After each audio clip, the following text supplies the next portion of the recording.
Good day everyone. So in this video lecture, I'll be discussing to you about electric field. This is the second meeting of our week 2 lessons. Okay? And I want you to finish this video kasi hindi ko na to i-discuss personally or face to face kasi we're too late, we're too delayed for the preparation of your upcoming examination.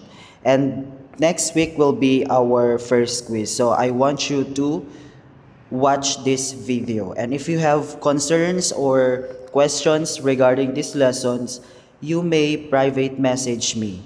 Okay, I'll respond to you in my most convenient time. So let's start. Electric field. When we say electric field, it is a vector quantity whose direction is defined as the direction that a positive test charge would be pushed when placed in the field. Okay, di ba meron tayong tinatawag na magnetic field and then field lines ng gravity. Okay? So when we say electric field, these are imaginary lines that show or it depicts the direction of the electric field. Just like in our gravity. In our gravity, definitely the direction of our gravity, di ba, is pababa.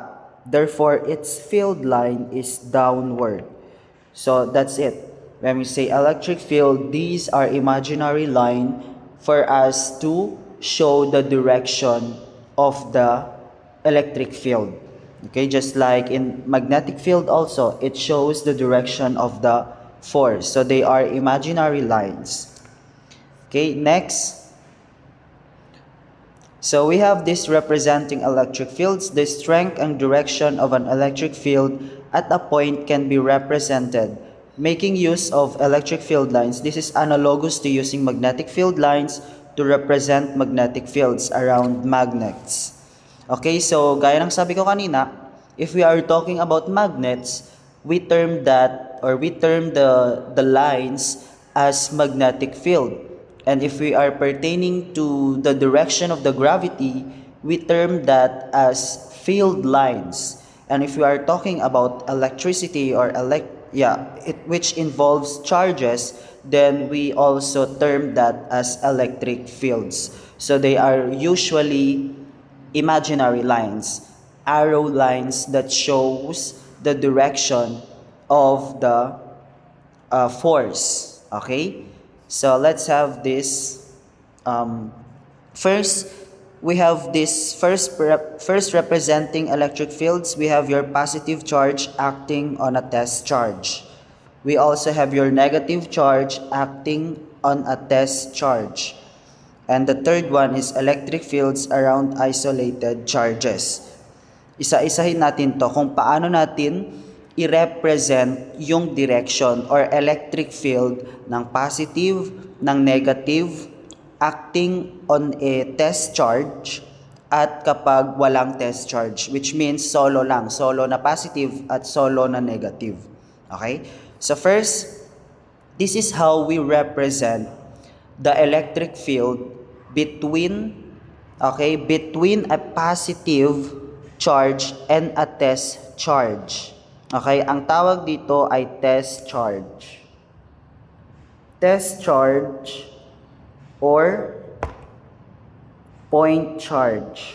Okay, point charge. When we say test charge or point charge, we cannot define what particular sign they possess, kung positive ba siya or negative. Okay? So in this case, ang sign ng ating first object ay positive. Okay? At ito ang ating test charge.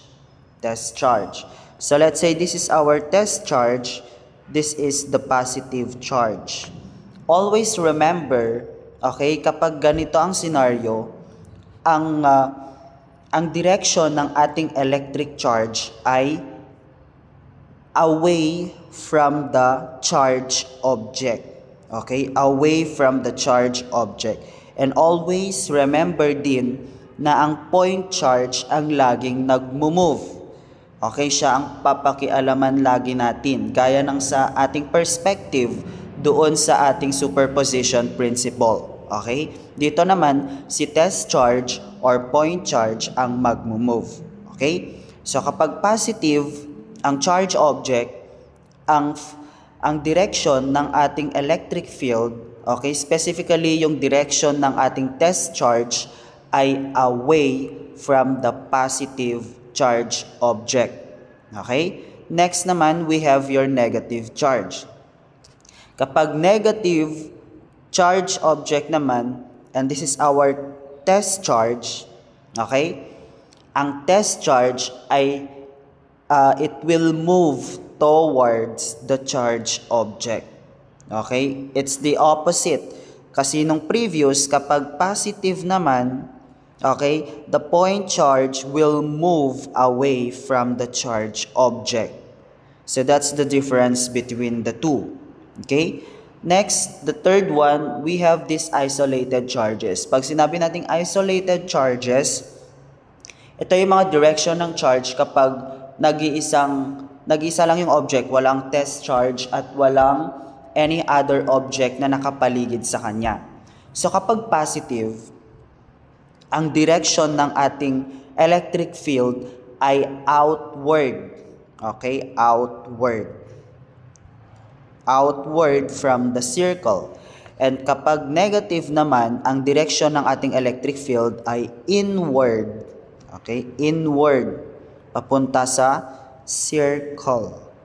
So those are the direction of our electric fields when the charge object is near in a test charge, or when a negative charge object ay malapit din sa another test charge. And at the same time, kapag isolated charges sila, when we say isolated charges, yung nag-iisa lang sila, walang nakapaligid na test charge or any other charge object. And those are their directions or directions of electric fields. Next, arrows on the field lines indicate the field's direction.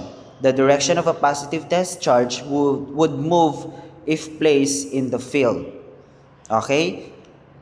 So, gaya ng sabi ko, when we say electric field lines, it shows or it indicates the direction.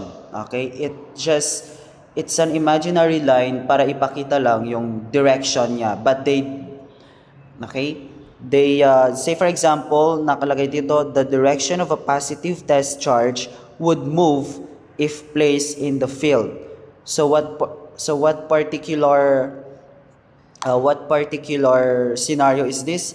Gaya ng sabi natin, kapag positive yung object, okay, yung test charge natin will move away from the charge object. At kapag negative, our test charge will move towards the charge object. Okay? Next, wait, let me just fix this. Okay, next bullet, electric field lines point away from positive charges and toward negative charges. So ito na yung sinabi ko, di ba? That like charges repel and unlike charges attract. Third, where the field line is stronger, field lines are drawn closer together. Example, the charge of this one is 3 coulomb. And then the charge of the second object is 5 coulomb. So, ang ibig sabihin yan, okay, sabihin na maglagay tayo ng 3. So, sino sa kanilang dalawa kaya ang mas stronger? Of course, si second object. Why? Because the field lines are close together or are drawn close together.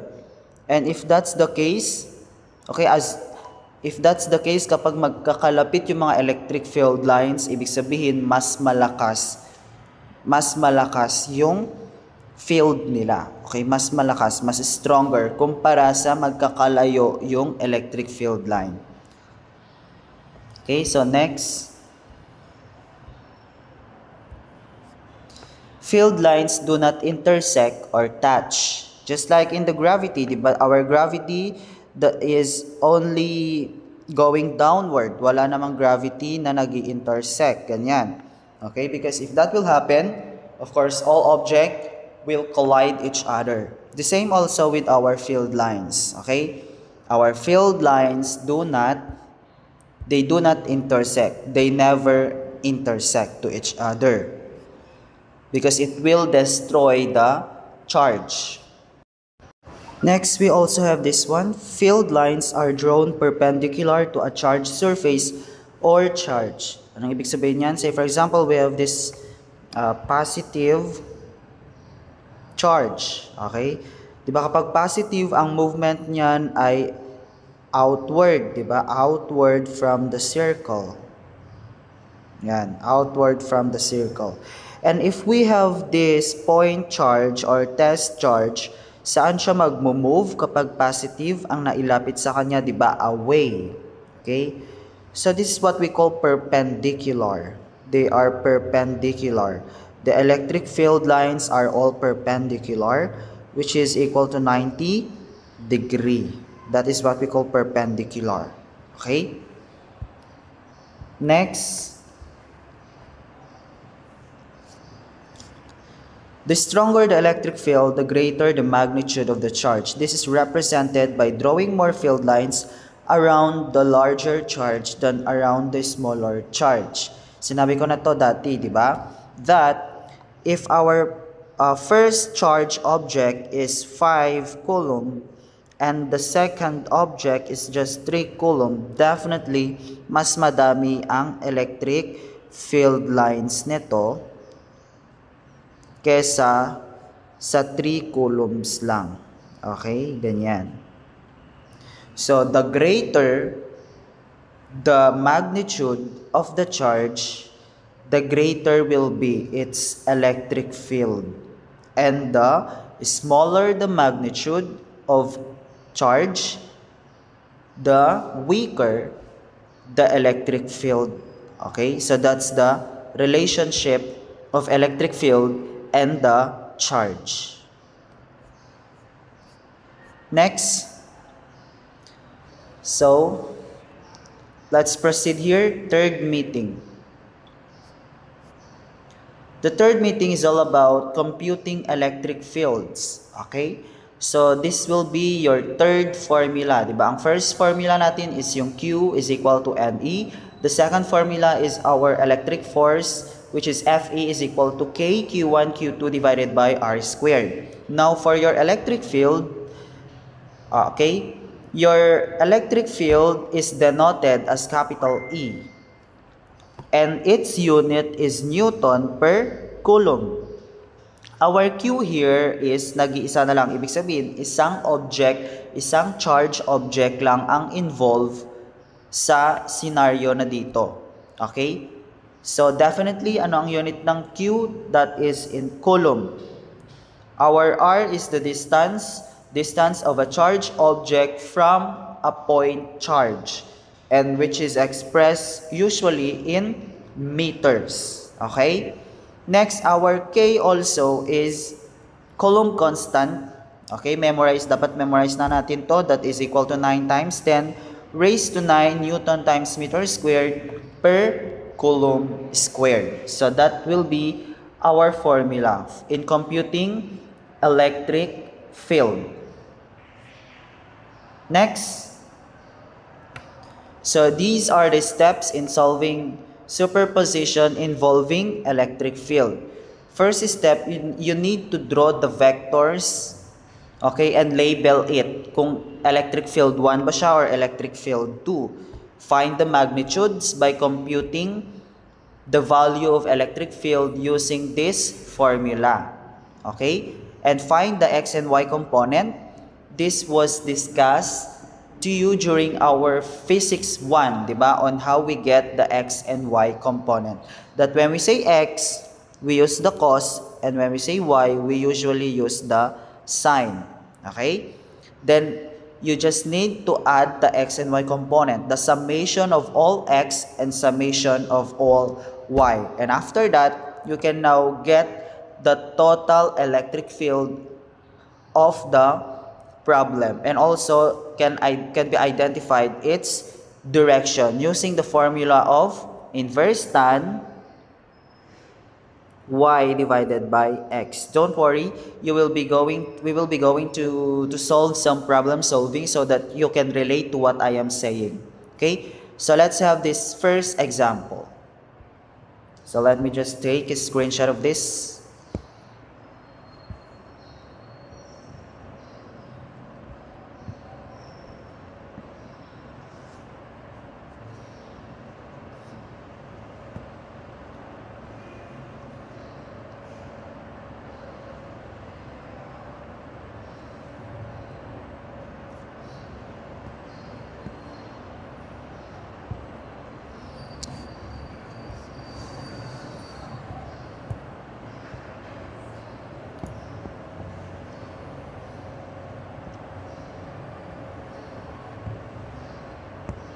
So this is our first example.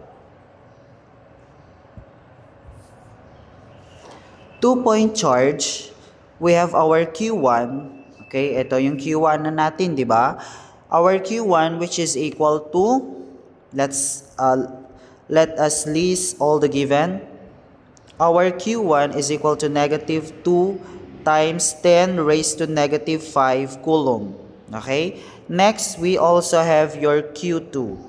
What is our Q2? That is equal to positive 1.50 times 10 raised to negative 5 coulomb. And gaano sila kalayo? Gaano daw kalayo ang Q1 kay Q2? Okay, from Q1 to Q2, they are 10 centimeters away. So we have your R1 and 2. That's the distance between charge 1 and charge 2. That is 10 centimeter. Okay? Next, and the distance from point P to Q2 is 6 centimeter. Okay? Let me rectify this. This is equal to 6 centimeter. This is 6 centimeter.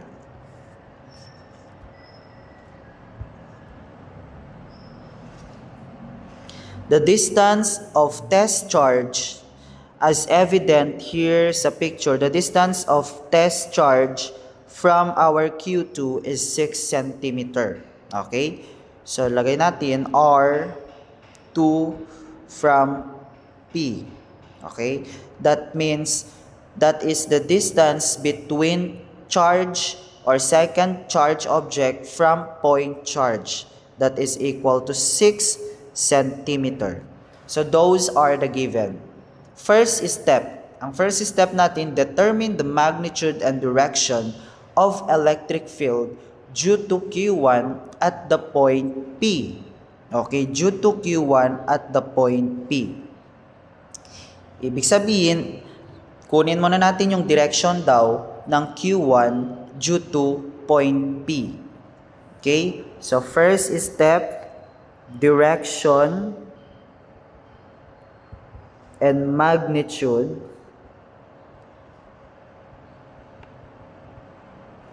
of Q1 to test charge or Q1 to point charge. Okay? So, anong magiging direction? Diba sabi natin, point charge lagi ang mag-move. So, point charge lagi ang mag-move. If our Q1 is negative, our Q2 is positive, and this is our point charge. Or let us use X to indicate the point charge. Ngayon, this is our Q1, this is our Q2, okay? And this is our point charge. Sabi niya dito, determine the direction of Q1 and the point charge. So we disregard this Q2. Imagine that our Q2 does not exist here. So, ano magiging direction? Ano magiging direction ng ating point charge? kasi siya ang mag-move. This is negative.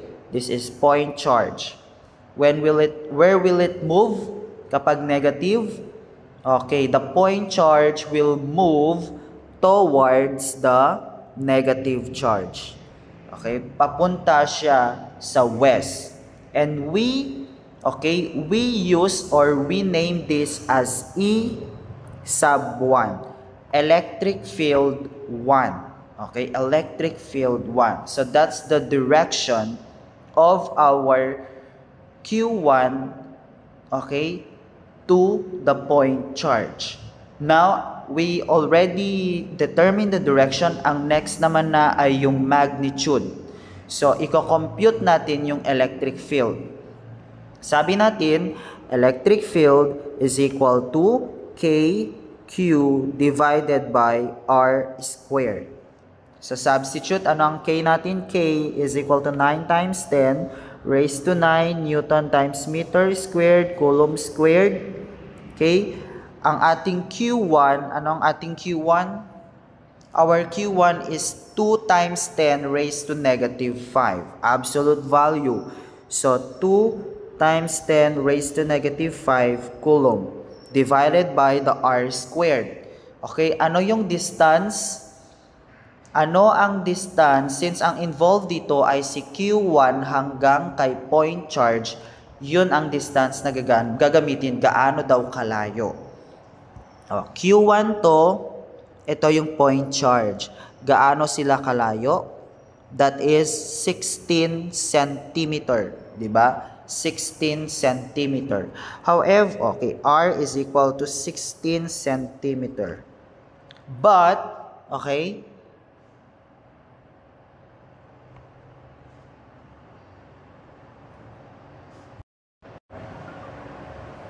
but our R is in centimeter. Diba? Naka-centimeter siya, 16 centimeter. So, we need to convert that into meter. Okay? We need to convert that into meter. So, 16 centimeter, let me just fix it. Our R is 16 centimeter. Times, okay? In every 1 meter, there are 100 centimeter. So, anong sagot dito? Let me just open my calculator. So, 16 divided by 100 is 0.16 meter. Okay, kasi makakancel out dyan. So, yan ang gagamitin natin for the distance which is equal to 0.16 meter squared. So, our E1 now, this is E1, di ba? What is the value of our electric field? First electric field. So, let us input here sa calculator 9 times 10 raised to 9 multiplied by 2 times 10 raised to negative 5 divided by 0.16 meters squared. Okay, so the answer is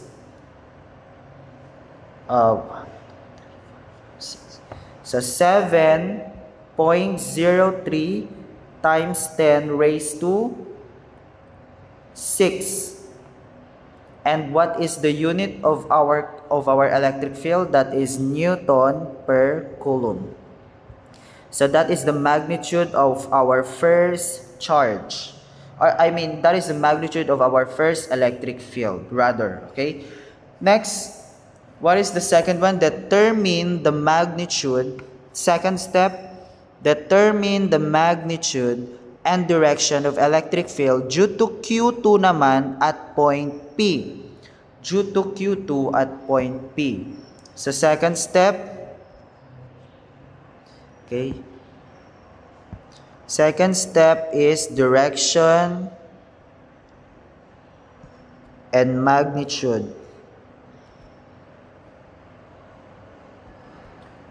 due to Q2 at point P or at point P or our test charge.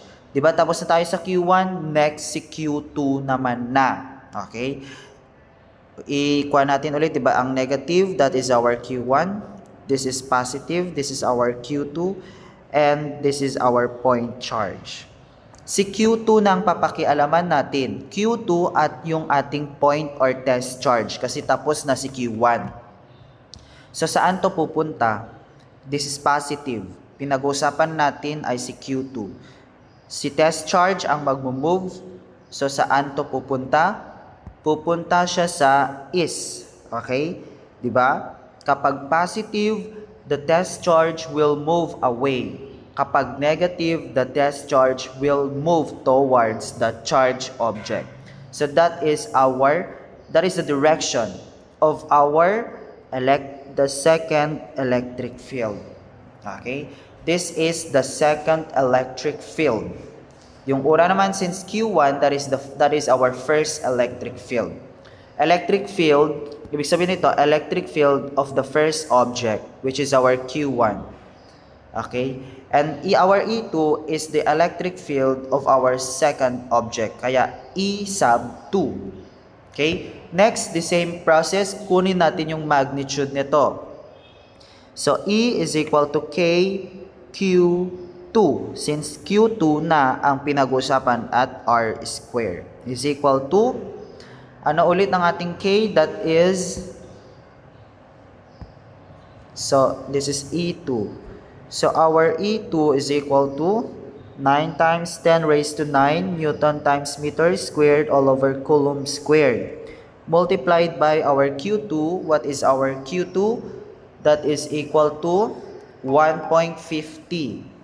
So 1.50 times negative 5. 1.50 times 10 raised to negative 5 Coulomb.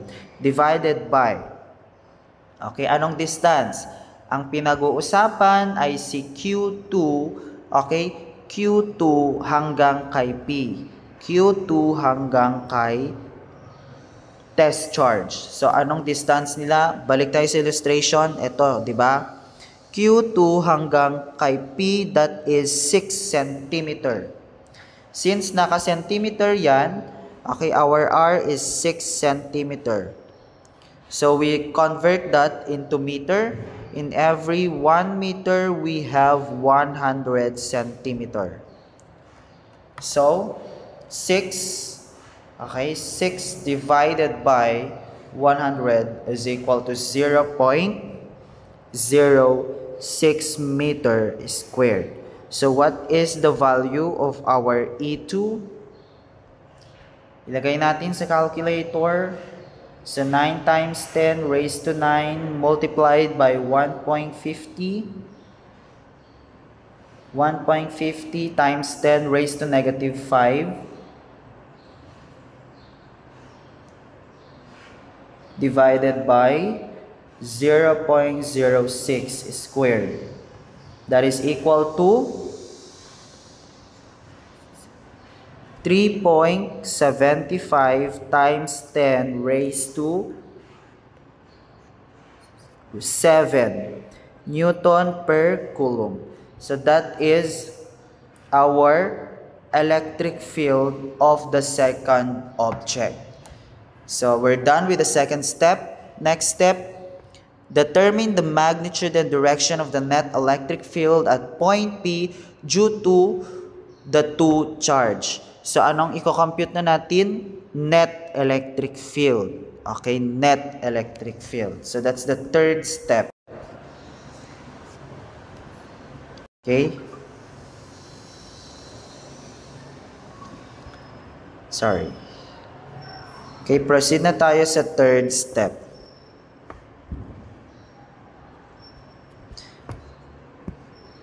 I-compute natin ang net electric field. Net electric field. So, how do we compute? Tignan muna natin yung direction. Okay? Sabi natin, this is the negative. Our Q1 is negative. Our Q2 is positive. This is our test charge. This is Q1. This is Q2. Okay? From our previous step, okay, ang ating E1 ay towards the negative. Diba? Ito, Q1 and point charge, ang direction niya ay towards the negative. Since Q1 ang pinag-usapan at point charge dun sa first step. So, we name this as E sub 1. Next is yung si Q2 naman at saka si point charge or test charge. So, ano yung direction natin kanina? Papunta sa is. And we name this as E2. Now, how do we get the net electric field? So, E net, okay, ibig sabihin, net electric field is equal to, okay, ang formula natin dito ay magdedepende sa direction. Tignan natin ang Cartesian plane. This is Cartesian plane. This is the negative x. This is the positive x. Okay? Next, tignan natin ang direction ng ating E1. Papunta siya sa west. Okay? Papunta siya sa west. At kapag papunta sa west, anong magiging sign? Negative. So, anong ilalagay natin dito? Negative E1. Okay? Next, si E2 naman. Saan papunta sa E2? Papunta sa is. Diba? So, kapag papunta sa is, ang sign ay positive. So, ilalagay dyan, positive E2. Okay? So, that is how we compute for the answer of our net electric field.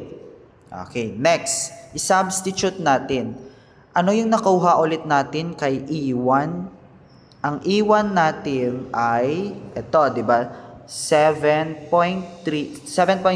times 10 raised to 6. 7.03 times 10 raised to 6 Newton per coulomb. How about kay E2? Ang E2 natin ay ito. 3.75 times 10 raised to 7. 3.75 times 10 raised to 7 Newton per coulomb. O yan. Yan yung ating value or magnitude ng ating E1 na ilalagay dyan at ng ating E2 na ilalagay dyan. So, substitute.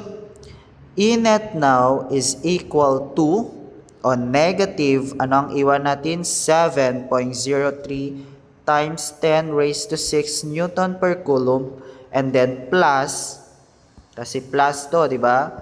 Plus 3.75 times 10 raised to 7 Newton per coulomb. So what is our total electric field or net electric field? Let's input sa calculator, negative 7.03 times 10 raised to 6 plus 3.75 times 10 raised to 7. So here's the answer, 3.05 times 10 raised to 7 Newton per coulomb. So that is our net electric field. Ngayon, anong magiging direction nito? What will be the direction? Okay, kung sino ang greater. Sino ba ang greater? 3.75 times 10 raised to 7 or 7.03 times 10 raised to 6. Exponent niya 7, exponent niya 6. So, sino ang greater? Definitely si ating E2. Ano ang direction ng ating E2? Papunta siya sa is. So, lagay dito, direction is is. So, that is the final answer for this first problem. Okay, so yan ang sagot. So, you may pause this video and take a screenshot of this solution. Next problem, tatlo naman na ang charge ang involved. Okay? So, let's list all the given. Since 3 charges to, meron tayong Q1, Q2, Q3. Our Q1 is equal to 6 times 10 raised to negative 6 coulomb. Our Q2, okay, is negative 4 times 10 raised to negative 6 coulomb. And our Q3 is 2, okay, 2 times 10 raised to negative 6 coulomb. So this is the illustration. Here's the illustration. Let's redraw. So meron tayong Q1. This is positive.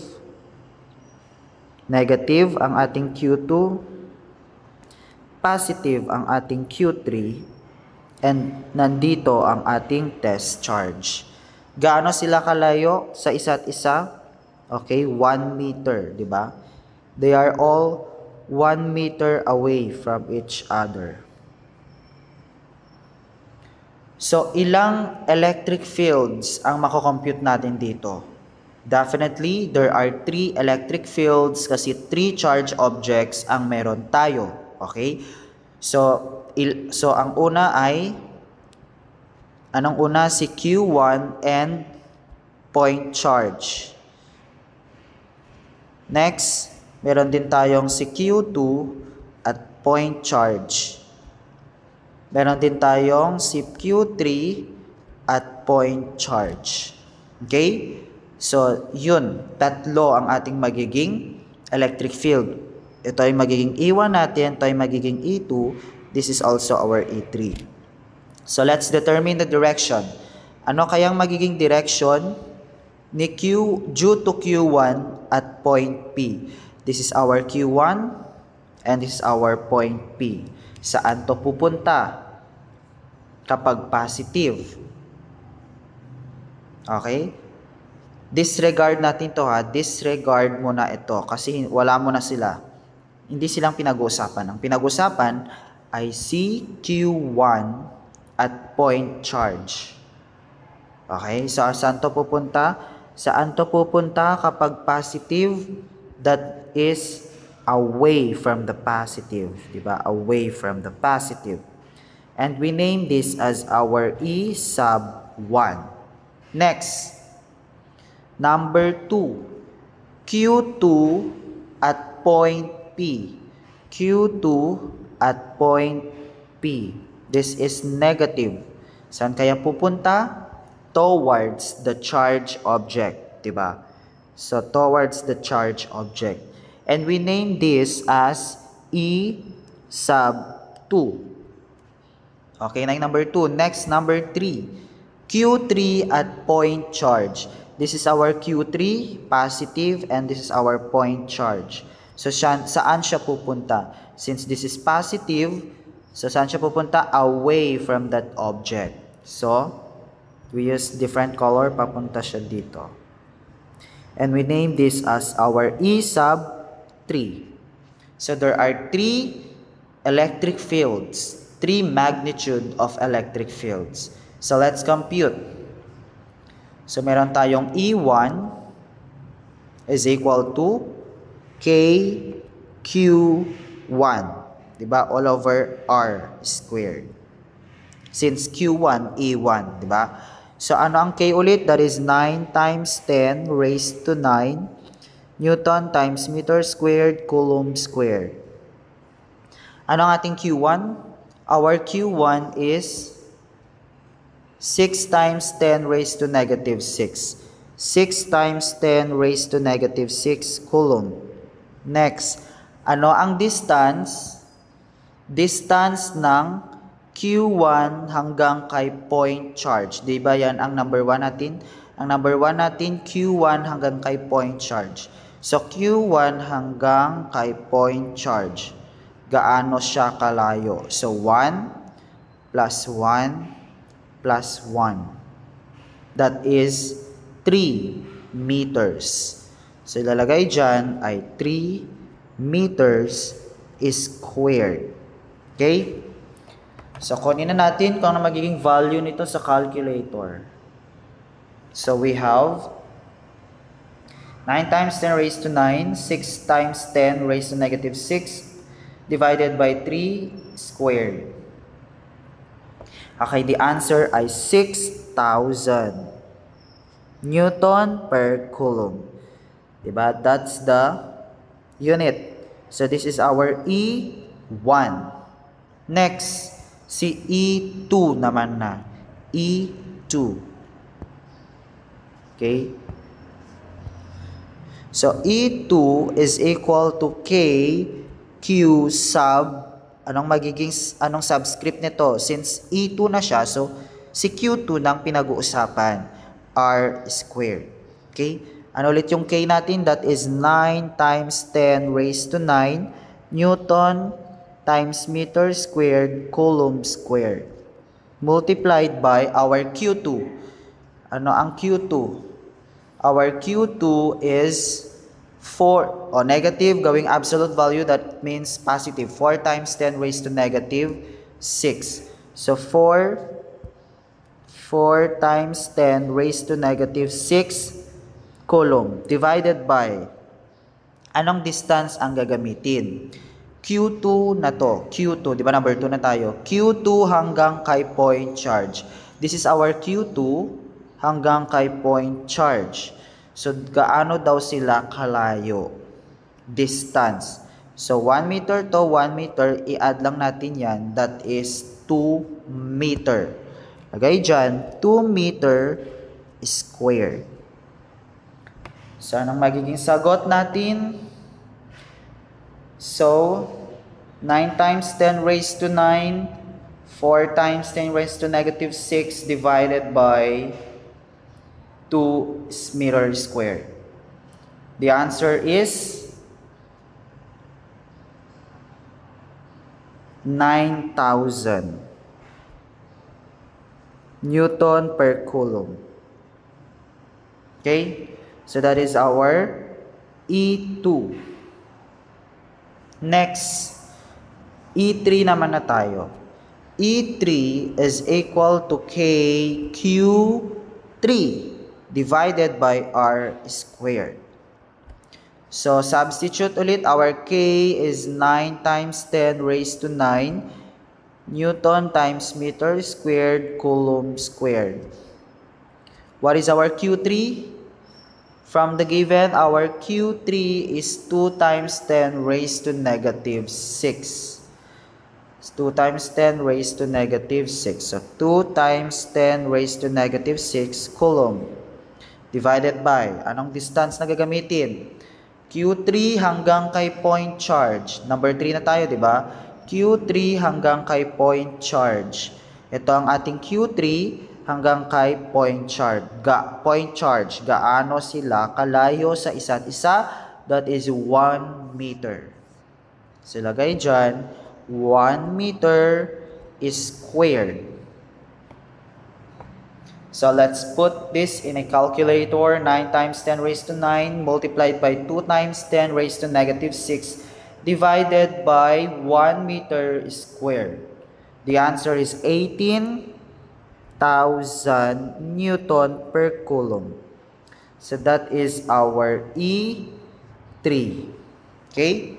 Next step is to calculate the net electric field.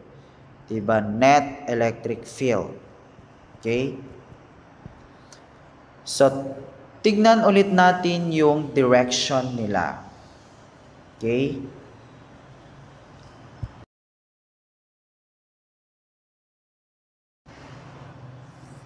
Okay, i-redraw natin. Or let me just copy this one.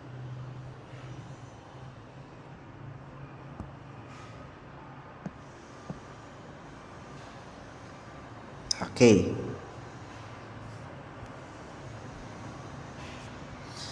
So, E net, gagawa ulit tayo ng equation. E net is equal to, tignan natin, lagi mag-start kay E1, E2, E3. Ascending order. Okay? Saan ang direction ng ating E1? Papunta dyan, di ba? Okay? Ano ulit yung Cartesian plane? Ito ang positive X, ito ang negative X. Yung E1 natin papunta sa east. Papunta sa east, ang magiging sign ay positive. So, lagay dyan, positive E1. Okay? Next, E2. Saan papunta sa E2?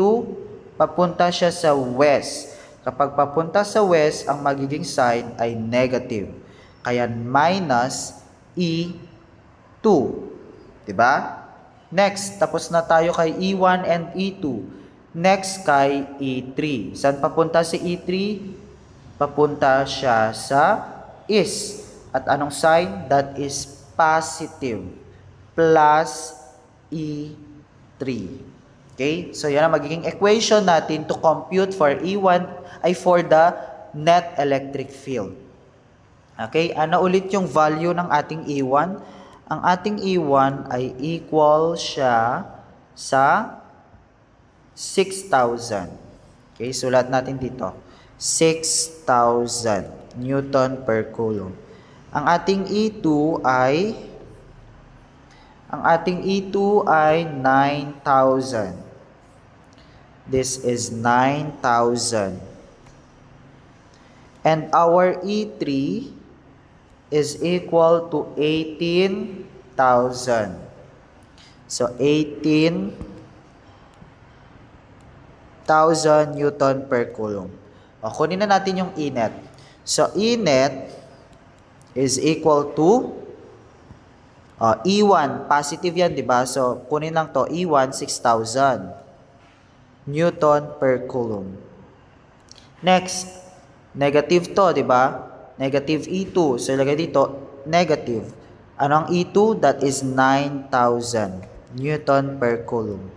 Next, ano ang E3? Positive. Okay? So, plus 18,000 Newton per coulomb. Therefore, our E net is, so 6,000 minus 9,000 plus 18,000. So, our E net is 15,000 Newton per coulomb. Anong direction? Ano kaya magiging direction niya? Tignan natin ang magiging direction. Sinang mas greater? Yung papunta sa west or papunta sa east? Okay? Diba, dalawang direction to na papunta sa east. Si E3 plus E1. Kapag i-plus mo yan, anong magiging sagot? E3 plus E1, 18,000 plus 6,000, 24,000. 24,000 ang value ng nasa east. Pero kapag nasa west, E2, nag-isa lang. That is 9,000. So, sinong greater? Si east or si west? Si east. So, ibig sabihin, ang direction nito ay papuntang east. That is our final answer for this problem. So, you can take a screenshot of this for your reviewer.